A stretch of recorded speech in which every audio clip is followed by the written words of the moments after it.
Graça e paz, povo de Deus, como vocês estão? Quero chegar até você com mais uma ministração a respeito da Escola Bíblica Dominical, desta vez no segundo trimestre de 2020, com a revista da CPAD, comentada pelo pastor Douglas Batista, com o tema A Igreja Eleita, redimida pelo sangue de Cristo e selada com o Espírito Santo da promessa. Eu estou certo que este é um material maravilhoso e que trará grande edificação para a sua vida e para a vida da sua igreja.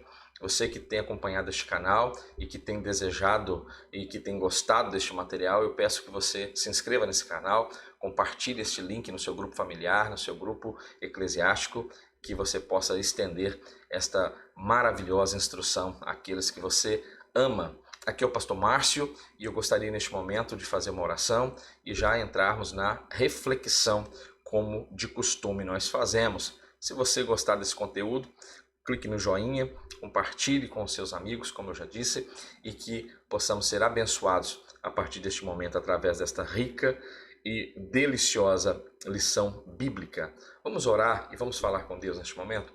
Senhor, nós somos gratos a Ti por tudo quanto o Senhor tem feito, pela Tua mão poderosa sobre o Teu povo, sobre a Tua igreja, ó Deus, pelo Teu zelo, pelo Teu cuidado, e eu quero suplicar ao Senhor neste momento que através desta ministração vidas possam ser alcançadas. Senhor, em qualquer parte do mundo onde este conteúdo for acessado, que eles possam ser abençoados para a glória do Teu nome, é o que humildemente peço, e peço no nome de Jesus. Amém. Tema proposto então para esta revista da CPAD nesse segundo trimestre de 2020 é a Igreja Eleita, e vamos discorrer dentro da carta de Paulo aos Efésios, uma carta que você pode ler toda semana diante deste conteúdo proposto. São 6 capítulos e você consegue fazer uma leitura muito breve e que você possa ser edificado por esta leitura, então, nesta noite e nesse momento. Eu gostaria de compartilhar com os irmãos o texto áureo proposto para esta lição, que é a lição de número 2, que será ministrada nas igrejas a partir deste domingo, dia 12 de abril. A carta aos Efésios e a segunda lição tem este tema: a sublimidade das bênçãos espirituais em Cristo. O texto áureo nos diz: bendito o Deus e Pai de nosso Senhor Jesus Cristo, o qual nos abençoou com todas as bênçãos espirituais nos lugares celestiais em Cristo Jesus. Efésios capítulo 1, versículo de número 3. A verdade que deve ser aplicada na prática, na nossa vida cristã, nos diz que Deus nos elegeu em Cristo antes da fundação do mundo para que desfrutássemos das bênçãos espirituais.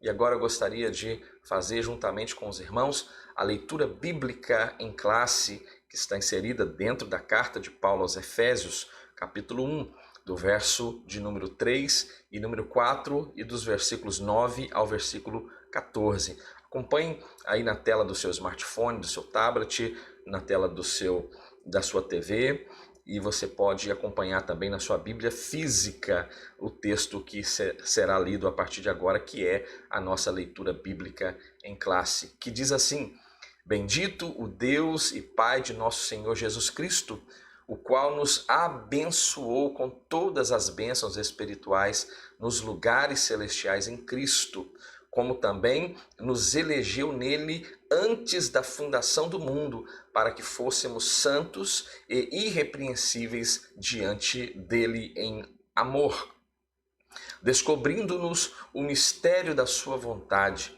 segundo o seu beneplácito, que propusera em si mesmo, de tornar a congregar em Cristo todas as coisas, na dispensação da plenitude dos tempos, tanto as que estão nos céus como as que estão na terra. Nele digo, em quem também fomos feitos herança, havendo sido predestinados conforme o propósito daquele que faz todas as coisas, segundo o conselho da sua vontade, com o fim de sermos para louvor da sua glória, nós os que primeiro esperamos em Cristo, em quem também vós estáis, depois que ouvistes a palavra da verdade, o evangelho da salvação, e tendo nele também crido, fostes selados com o Espírito Santo da promessa, o qual é o penhor da nossa herança para a redenção da possessão adquirida para louvor da sua glória. É o texto de Efésios capítulo 1, do versículo 9 ao versículo 14. E nós gostaríamos de refletir então dentro deste assunto maravilhoso e que será enriquecedor para a nossa vida cristã. A sublimidade das bênçãos espirituais em Cristo Jesus. Nós temos algumas aplicações, alguns objetivos que são propostos ao longo desta ministração e que eles devem ser alcançados no final desta ministração. Eu preciso responder para mim se este objetivo fora alcançado. E este objetivo geral, ele diz que devemos esclarecer as bênçãos espirituais concedidas por Cristo Jesus. Dentre os objetivos específicos propostos também dentro deste assunto está que devemos refletir a respeito da nossa nova posição em Cristo Jesus. Evidenciar a realidade de uma vida cristocêntrica neste mundo. Eis o desafio da vida cristã. E terceiro, explicitar que o Espírito Santo desempenha importante papel no plano da salvação.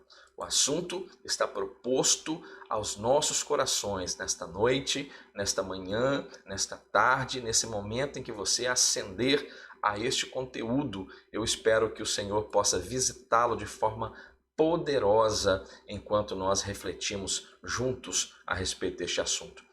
A nossa introdução nos diz que nesta lição nós vamos abordar a grandeza, a excelência e a perfeição do projeto divino para conceder bênçãos espirituais aos seus escolhidos. Desde a eternidade, aprouve a Deus executar um plano de restauração e reconciliação com a humanidade caída. Por isso que na carta, o apóstolo Paulo, na carta aos Efésios, que é esse tema proposto, o apóstolo Paulo se mostra profundamente agradecido por esta revelação do mistério que outrora estava oculto desde todos os tempos. Ele nos convida a louvar e a glorificar a Deus pela sua bondade e pela sua infinita misericórdia para com todos os pecadores. E aqui nós precisamos nos enquadrar, e louvar a Deus, bendizer a Deus pela sua bondade soberana e por esta graça tão maravilhosa que fora a razão de nós sermos alcançados na pessoa bendita de Jesus Cristo. Então nós, assim como o apóstolo Paulo, devemos olhar também para esta carta aos Efésios, olhar este plano, entender este plano de salvação e nos encontrar com o coração totalmente cheio de gozo em Cristo, porque fomos alvos deste projeto sublime, e é sobre este projeto sublime, sobre a sublimidade desses projetos espirituais na nossa vida que iremos discorrer ao longo desta lição. A nossa nova posição em Cristo. No passado estávamos perdidos e condenados à morte eterna, mas por sua infinita graça, Deus nos outorgou em Cristo o privilégio da salvação. Veja que não é pelo nosso mérito, não é pela nossa própria condição, mas é pela ação poderosa e é uma prerrogativa divina operar então em nós, através da pessoa bendita de Cristo Jesus, a salvação. A doxologia, e doxologia nada mais é do que uma palavra de adoração e glorificação ao nome do Senhor. Dentro desta doxologia, iremos expor estes versículos que são mencionados dentro da abertura desta ministração em Efésios 1, versículo 1 e o verso 2, que nos apresenta de forma extraordinária aquilo que o Senhor tem operado em favor da nossa vida.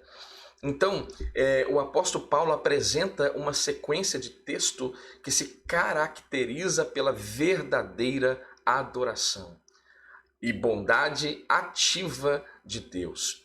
Ele começa pela frase: bendito o Deus e Pai de nosso Senhor Jesus Cristo, onde bendito significa digno de louvor. O apóstolo Paulo, então, dá sequência até o versículo 14 por meio de um maravilhoso tributo ao Eterno e suas muitas bênçãos concedidas a nós. Nesse trecho bíblico, trata-se de um hino teológico de gratidão a Deus, né?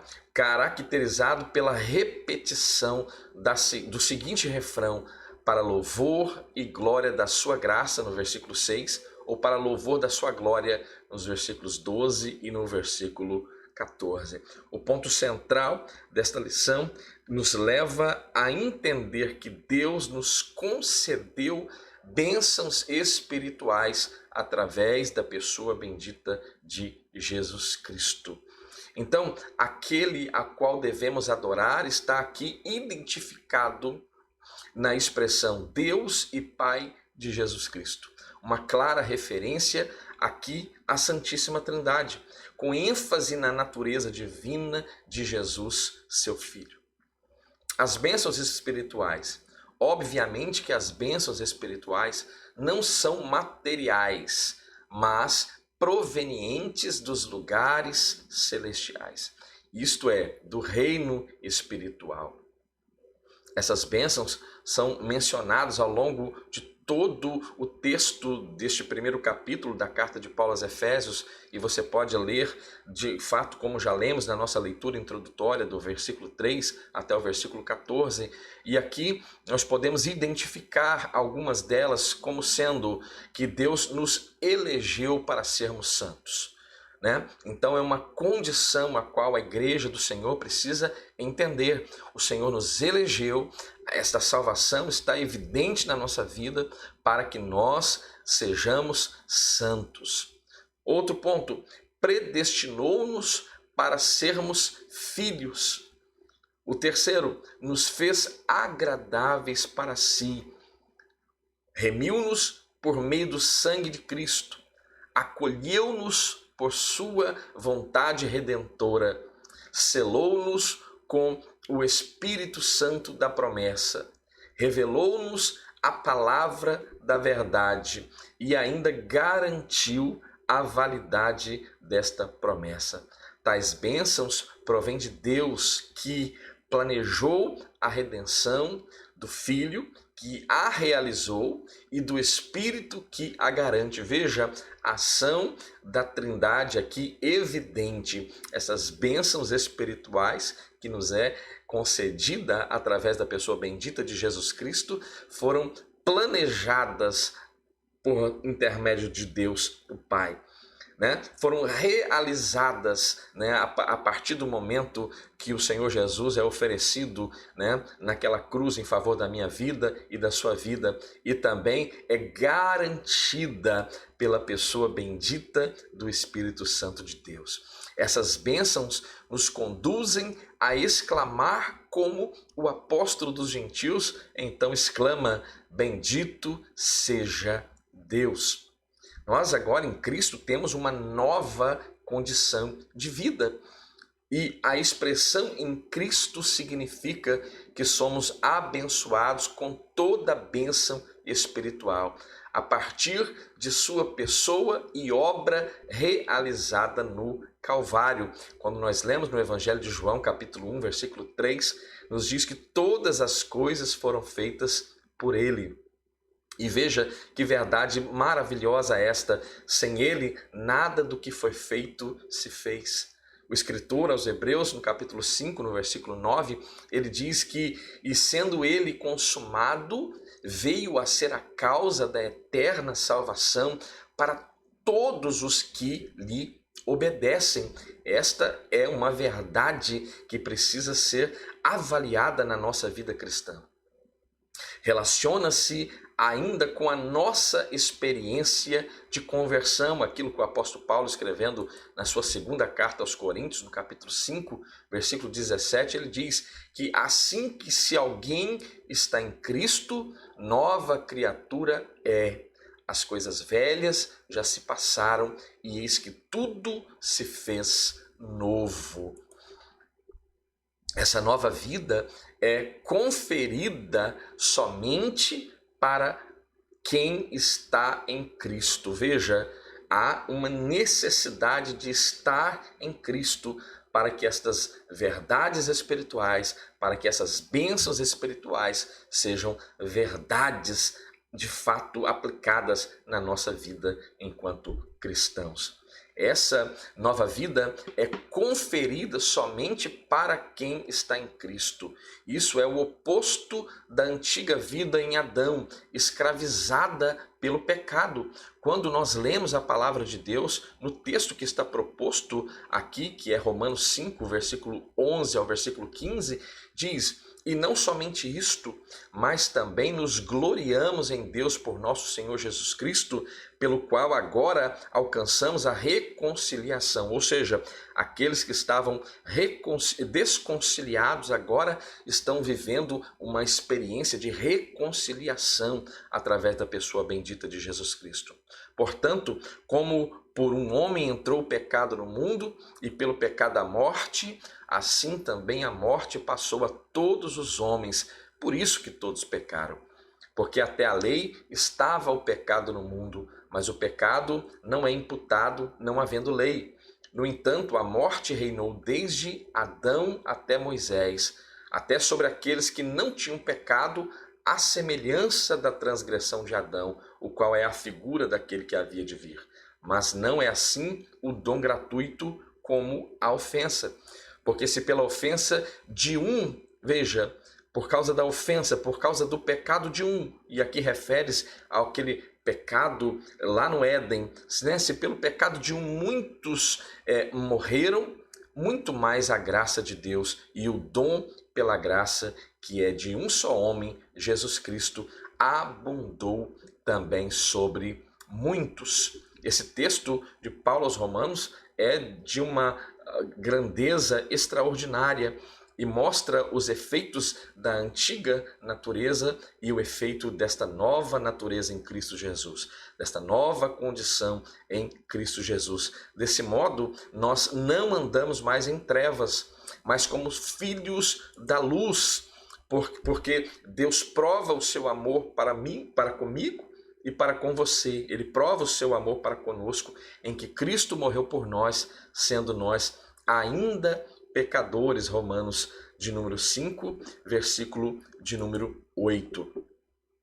Portanto, nossa nova posição é caracterizada pela salvação em Cristo. E por isso, desfrutamos de todos os benefícios desta redenção. Redenção que nós podemos, de forma muito direta, em síntese, definir como a libertação do homem por meio do sacrifício de Jesus Cristo. Ou, por que não dizer agora, este sacrifício operando de forma direta e imediata sobre a minha e sobre a sua vida. E tudo isso nos é propiciado através da pessoa bendita de Jesus Cristo. Agora veja, esta nova vida, ela não é mais uma vida antropocêntrica, onde o homem é o centro, né? Mas esta nova natureza em Cristo, ela é uma vida cristocêntrica. Cristo é o centro. Então, tudo aquilo que façamos agora, enquanto novo homem, nesta nova natureza, precisa glorificar o nome do Senhor Jesus. Embora o pecado tenha adentrado ao mundo, Deus projetou a primazia de Cristo na remissão dos pecadores e na restauração de todas as coisas para o louvor da sua glória. Este mistério que outrora era oculto, agora nos é revelado.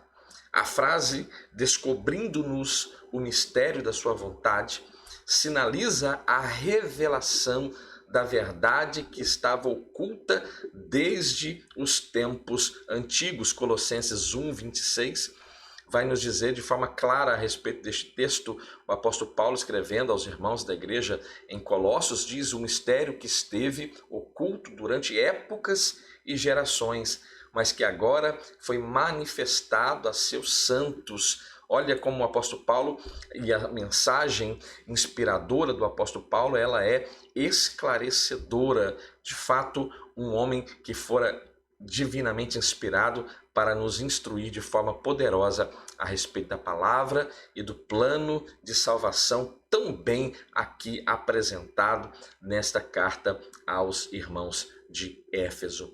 Essa verdade diz respeito aos decretos eternos que Deus planejara por sua soberana vontade, com o propósito de salvar os pecadores. Em João 3,16 mostra o caráter da vontade de Deus em relação à humanidade, porque Deus amou o mundo de tal maneira que deu o seu Filho unigênito, para que todo aquele que nele crê não pereça, mas tenha vida eterna. Aqui há uma demonstração clara de amor do próprio Deus, quando ele dá o seu Filho unigênito, né? E o propósito desta entrega de Jesus Cristo é que atraíssem, que as pessoas fossem atraídas a ele e então, crendo na pessoa bendita de Jesus Cristo, pudessem chegar até ao Pai.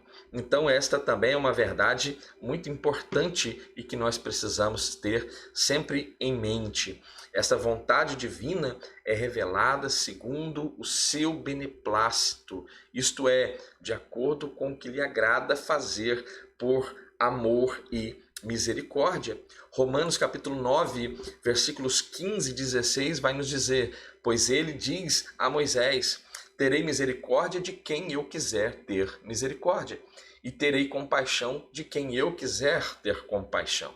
Portanto, isso não depende do desejo ou do esforço humano, mas da misericórdia de Deus. E em Romanos 11:32 também vai nos dizer: pois Deus colocou todos sob a desobediência, e aqui nós estamos observando que Paulo já está englobando, ele não está direcionando essa palavra só para um grupo seleto de judaizantes ou um grupo distinto de gentios, mas aqui ele já está usando esse pronome, já direcionando a todas as gentes aonde esta palavra irá encontrar o seu destino, né? Deus colocou todos sob a desobediência para exercer misericórdia também para com todos. Então, ignorar a verdade bíblica a respeito do aspecto de salvação, ter compreensões equivocadas sobre eleição, predestinação, são assuntos que precisam ser avaliados com muita cautela, com muita responsabilidade, à luz da Bíblia, haja vista a própria palavra nos instrui a respeito do desejo soberano de Deus em relação à humanidade. E o desejo de Deus em relação à humanidade é que ninguém se perca, mas que todos cheguem ao conhecimento da verdade. Então, o desejo de Deus ao enviar Jesus, ao dar Jesus como esta oferta tão significativa, tão maravilhosa, né? Preço caríssimo foi pago em favor da minha vida, em favor da sua vida, através do sacrifício de Jesus Cristo, né? Então eu não posso observar este sacrifício como um sacrifício, né, para apenas um grupo específico de pessoas ou indivíduos, mas isto é feito para que toda a humanidade, recebendo este Cristo, possa gozar de vida eterna. Aquilo que o apóstolo Paulo também escreve a Tito, dizendo que a graça de Deus se há manifestado para salvar toda a humanidade. Então o sacrifício de Jesus, ele é pontual para a salvação de todo aquele que nele crê. A sua vontade foi executada conforme seu desígnio por intermédio de Cristo. Veja, a vontade soberana de Deus Pai foi cumprida e executada plenamente por intermédio de Cristo, para que o Filho em tudo tivesse, então, a preeminência. Colossenses 1, do versículo 16 ao versículo 20 diz: pois nele foram criadas todas as coisas, nos céus e na terra, visíveis e invisíveis, sejam tronos, seja soberanias, poderios, autoridades, todas as coisas foram criadas por ele e para ele. Ele é antes de todas as coisas e nele tudo subsiste. Ele é a cabeça do corpo, que é a igreja. É o princípio e o primogênito dentre os mortos, para que em tudo tenha a supremacia, pois foi do agrado de Deus que nele habitasse toda a plenitude e por meio dele reconciliasse consigo todas as coisas, tanto as que estão na terra quanto as que estão no céu, estabelecendo a paz pelo sangue derramado na cruz do Calvário. E aqui vai mais uma vez, né, a minha gratidão a Deus pelos escritos paulinos, pelo Espírito Santo ter revelado tais verdades e que nos foram ensinadas de forma tão sábia pelo apóstolo Paulo. Esta palavra aos Colossenses também é de uma riqueza extraordinária. A plenitude dos tempos.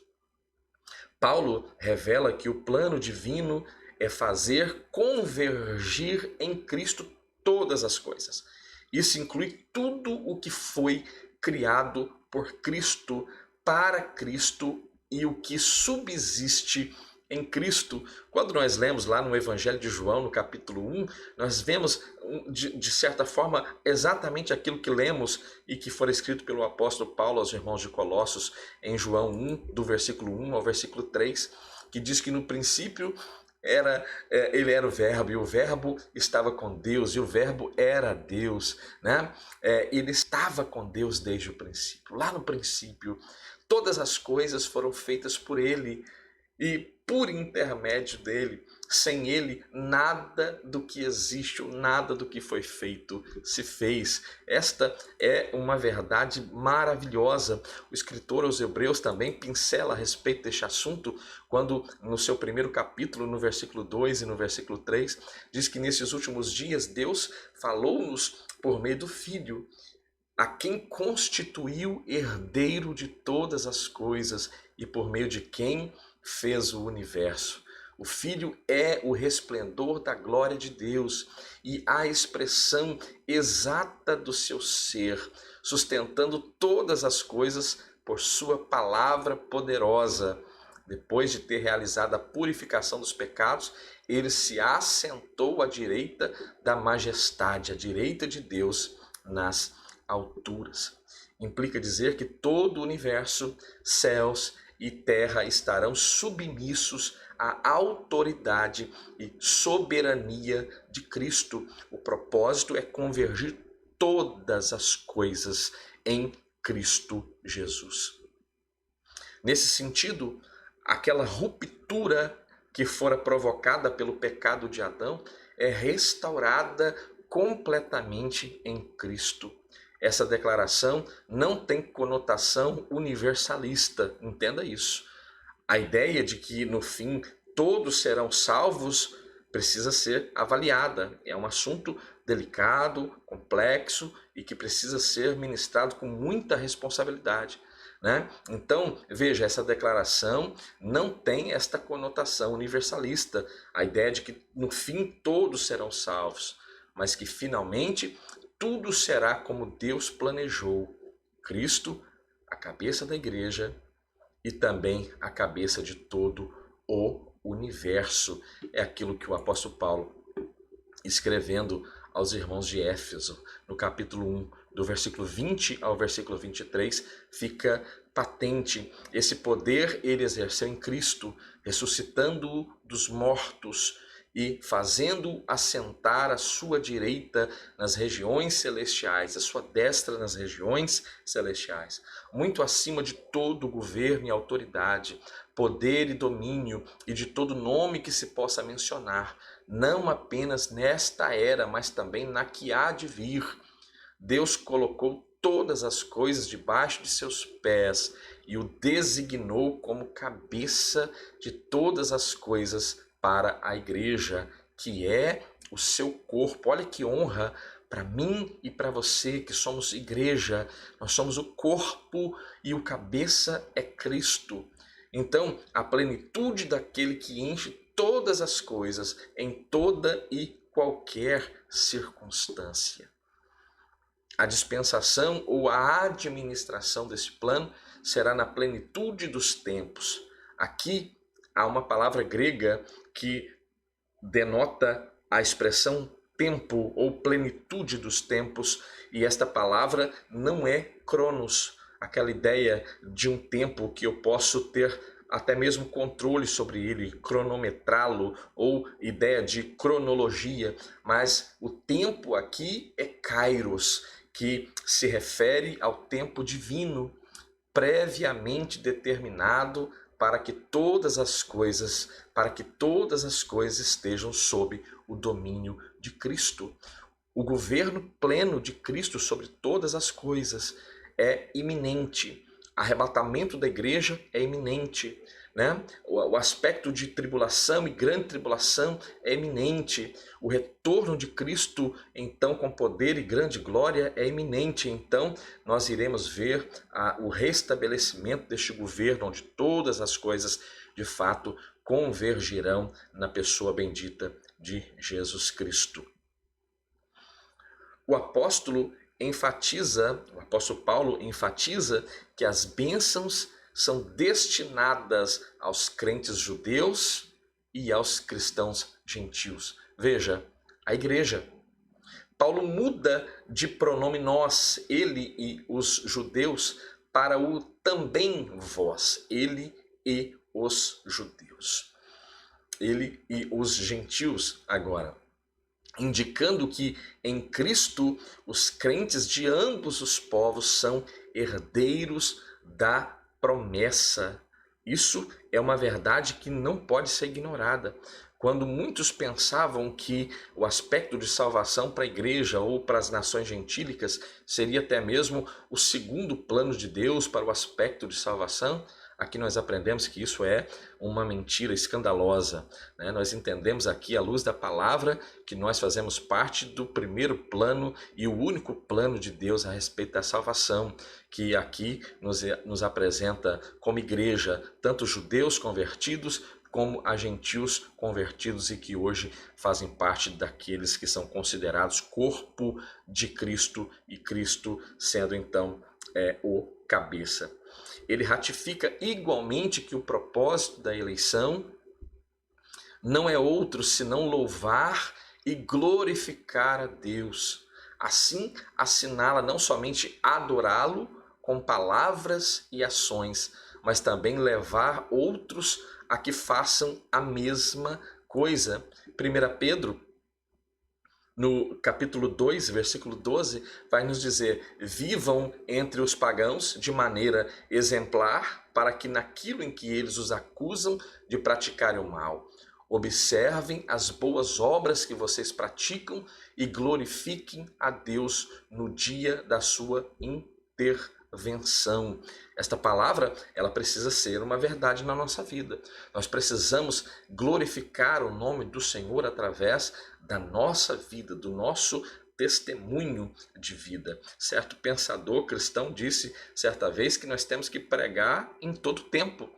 E se fizer necessário, então façamos uso das palavras, ou seja, a nossa atitude e a nossa conduta cristã fala muito mais do que aquilo que sai dos nossos lábios.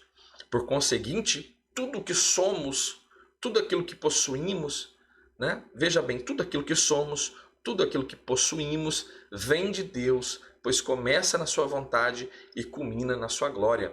Em Atos capítulo 17, versículo 28, quando o apóstolo Paulo está lá em Atenas, no Areópago, discursando aos epicureus e aquela gama de filósofos que ali estavam, a palavra do apóstolo Paulo em Atos, inclusive discursando a respeito do altar ao Deus desconhecido, e Paulo fazendo uso de muita sabedoria a respeito desta condição que ele encontra ali andando pela região de Atenas. Ele vai nos dizer, né?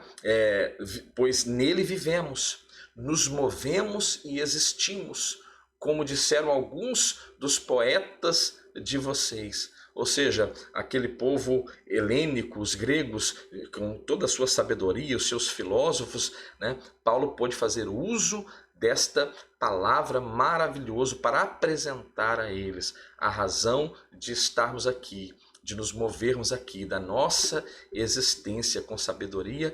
Paulo vai atribuir ao nosso Deus, fazendo uso da analogia a respeito do altar ao Deus desconhecido. Este Deus que vocês prestam honra a ele e nem o conhecem, é este Deus que eu estou aqui apresentando a vocês, é este Deus que eu estou pregando a vocês.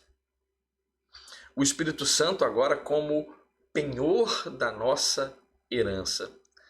O Espírito Santo desempenha importante papel no plano de salvação idealizado por Deus Pai. E isso ninguém aqui tem dúvida. Não há dúvidas a respeito da operação extraordinária do Espírito Santo na nossa vida. Nós não podemos ter uma ideia sensacionista de que o Espírito Santo atuou em Atos, na época da igreja primitiva, para alguns fins específicos e pontuais, e então não opera como operara outrora. Ele continua operante, atuante no seio da igreja, e é assim que cremos e é assim que entendemos à luz da palavra de Deus.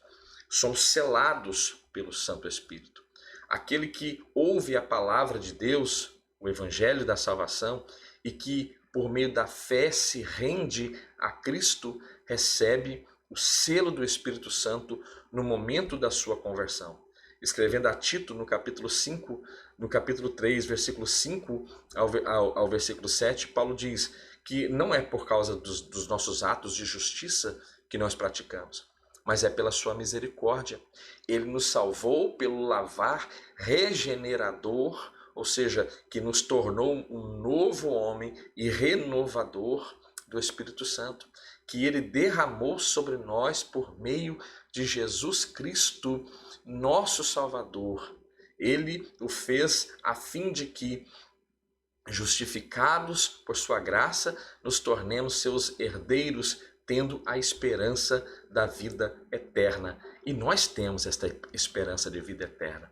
Se existe uma promessa e uma esperança que nos move, é a esperança a respeito da vida eterna. Nos tempos bíblicos, falando a respeito deste selo que temos em nós, nos tempos bíblicos o selo era usado como um sinal de propriedade e posse pessoal. Ao conceder o Espírito Santo ao cristão, Deus identifica os que pertencem a Cristo, pois o Espírito testifica daqueles que são filhos de Deus. Entretanto, vocês não estão sob o domínio da carne. Veja, não estamos sob o domínio da carne. Não temos que continuar pecando para que a graça seja ainda mais abundante em nós, porque onde abundou o pecado, então a graça é superabundante. Paulo vai refutar esta ideia terrível quando ele escreve aos Romanos, no capítulo 6. E aqui no capítulo 8, no versículo 9, Paulo diz: vocês não estão sob o domínio da carne. Mas quem domina a sua vida agora é o Espírito Santo. Se de fato o Espírito de Deus habita em vocês. E se alguém não tem o Espírito de Cristo, olha que dura esta palavra. Se alguém não tem o Espírito de Cristo, não pertence a Cristo. Esta palavra, ela é duríssima. E o maligno, ou seja, aqueles que estão em Cristo, que têm o selo do Espírito Santo, né, que são os filhos de Deus de fato, a Bíblia diz que o nosso adversário, o maligno, não lhe toca. 1 João 5, versículo 18, vai nos dizer essa verdade. Sabemos que todo aquele que é nascido de Deus não está no pecado. Aquele que nasceu de Deus, Deus o protege e o maligno não o atinge. Veja como nos falta às vezes esta afirmação para a nossa vida diária. E não é aqui o aspecto da teologia, da prosperidade, da confissão positiva, não. É de uma convicção de fé para aqueles que estão em Cristo.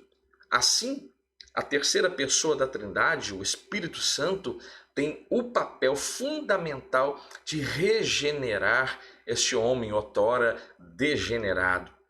Tem o papel de conciliar através do sacrifício de Cristo este homem que outrora vivia desconciliado, né? Então, o Espírito Santo tem este papel fundamental no aspecto da redenção, através da pessoa bendita de Cristo, deste lavar regenerador, nos purificar e é o nosso auxílio diário no aspecto de santificação para a nossa vida. Em 1 Coríntios capítulo 6, no versículo 11, o apóstolo Paulo também escreve aos irmãos que assim foram alguns de vocês, se referindo à prática pecaminosa, a uma conduta errada de vida que é o resultado da vida daquele antigo homem, daquela velha natureza. Mas vocês agora foram lavados, foram santificados, foram justificados. E justificação, eu já disse aqui em algumas ministrações anteriores, é uma prerrogativa de Deus. E somente Deus, ele pode dar esta justificação ao homem através da sua confissão de fé na pessoa bendita de Jesus Cristo. Então foram justificados no nome do Senhor Jesus Cristo e no Espírito Santo do nosso Deus. Ele, o Espírito Santo, é quem convence o homem, o ser humano, né, do pecado, da justiça e do juízo. E que também produz no crente o verdadeiro relacionamento com Deus por meio do fruto do Espírito. Veja, o cristão precisa evidenciar aquilo que o Espírito Santo produz na sua vida. E eu preciso fazer esta análise. Avalie, pois, o homem a si mesmo. É um texto que se muito faz uso numa ministração a respeito da Santa Ceia, mas que nós precisamos fazer esta avaliação diariamente na nossa vida. Será que aquilo que eu estou evidenciando, né, denota o fruto do Espírito ou evidencia as obras da carne na minha vida? O cristão precisa evidenciar aquilo que o Espírito Santo produz na vida do cristão, o fruto do Espírito contra estas coisas, não a lei. E quais coisas são essas? O fruto do Espírito, de fato, é amor, é alegria, gozo, é paz, é longanimidade, benignidade, é bondade, é fé, é mansidão e é domínio próprio. É temperança. O cristão precisa ser temperado. O Espírito Santo, que por sua vez é o penhor de nossa herança. O termo grego arrabon pode ser traduzido como depósito, penhor, garantia ou ainda uma primeira parcela. A palavra tem origem semítica e era usada nas transações comerciais para assegurar o preço ou garantir o pagamento de algo. E, em síntese, a definição de penhor é justamente isso: o empenho ou entrega de algo físico, de um móvel ou imóvel, como garantia de uma obrigação que fora assumida. Então veja, o Espírito Santo é o penhor da nossa herança. Tudo isso significa que aquele que tem o selo do Espírito Santo tem salvação garantida. E aqui há de se ter cautela, porque aqui nós não estamos pregando o aspecto de salvo uma vez, salvo sempre. O cristão, ele precisa na sua vida diária, veja, ele precisa na sua vida diária, evidenciando aquilo que o Espírito Santo produz na sua vida, praticando boas obras, vivendo o Evangelho de Cristo, né? E sendo um instrumento de Cristo para que o reino de Deus possa granjear outras vidas. Veja, então este indivíduo está assegurando diariamente esta salvação que lhe foi oferecida através da pessoa bendita de Jesus Cristo. É necessário manter-nos fiéis. Manter-se fiel é obrigação de todo o cristão. Tudo isso significa que então nos é afirmado que aquele que tem Cristo, aqueles que têm este selo, então estes estão com a sua salvação garantida. Evangelho de Mateus, capítulo 24, versículo 13, vai nos dizer muito bem claro este aspecto da qual estou lhes dizendo, que aquele que perseverar até ao fim, ou até o fim, então este será salvo. A vida cristã nos requer esta perseverança, né? E talvez este seja o desafio da vida cristã. Veja, uma vez professando a Cristo, o aspecto da regeneração é imediato. É imediato. Quando nós falamos do aspecto da justificação, ele também, como prerrogativa divina, ele, uma vez professando a fé em Cristo, ele também é imediato. O Senhor nos justifica através da nossa profissão de fé na pessoa bendita de Jesus Cristo. E o desafio da vida cristã está justamente em perseverar até o fim, porque é neste aspecto da minha perseverança que o aspecto de santificação vai se tornar evidente e necessário, imperativo na minha vida enquanto aqui nesta terra. Então veja, é imprescindível que saibamos e que reconheçamos esta necessidade de santificação diária em nossa vida e que evidenciemos então o fruto do Espírito na nossa vida enquanto cristão e não só dentro da igreja. Aparentemente ser um bom cristão dentro de quatro paredes é a coisa mais fácil que tem, mas nós precisamos evidenciar o fruto do Espírito dentro da igreja, sim, mas dentro das nossas casas, no nosso ambiente de trabalho, nos nossos relacionamentos interpessoais e lá fora, quando o nosso adversário olha para mim, olha para você, o que ele tem visto, né? E eu gosto de trazer à memória o nosso adversário observando Jó, e ele só percebia os aspectos maravilhosos da vida de Jó que o próprio Deus vai apresentar ao nosso adversário, um homem reto, íntegro, temente a Deus, que se desvia do mal, ou seja, um homem que evidencia na sua vida prática diária aquilo que o Espírito Santo produz na sua vida. Sejamos então estes cristãos que evidenciam o fruto do Espírito a cada momento na nossa vida. Se esse material é agradável e se esse material é edificante para a sua vida, compartilhe este link, como eu disse lá no início deste vídeo, no seu grupo familiar, no seu grupo eclesiástico. Se inscreva nesse canal, curta o conteúdo, assim o YouTube vai entender que você está gostando do conteúdo aqui apresentado e você será notificado todas as vezes que este canal apresentar um novo vídeo. E que o Senhor possa abençoar a sua vida através destas reflexões. E a nossa conclusão nos diz: nesta porção da Epístola de Paulo aos Efésios, o plano divino revelado resulta na reconciliação do ser humano com Deus por meio de Cristo e na restauração de todas as coisas visíveis e invisíveis. Ambos os propósitos devem redundar em louvor e glória ao Deus eterno. Devemos louvar a Deus, né? E louvar a Deus é observar tudo aquilo que Ele faz. Nós o louvamos pelas grandes obras que Ele tem feito em favor da nossa vida, por esta obra extraordinária de salvação aqui, revelada a nós, o aspecto de salvação para o judeu, para os gentios. Isto é o motivo para louvarmos a Deus. E nós devemos também prestar a nossa adoração.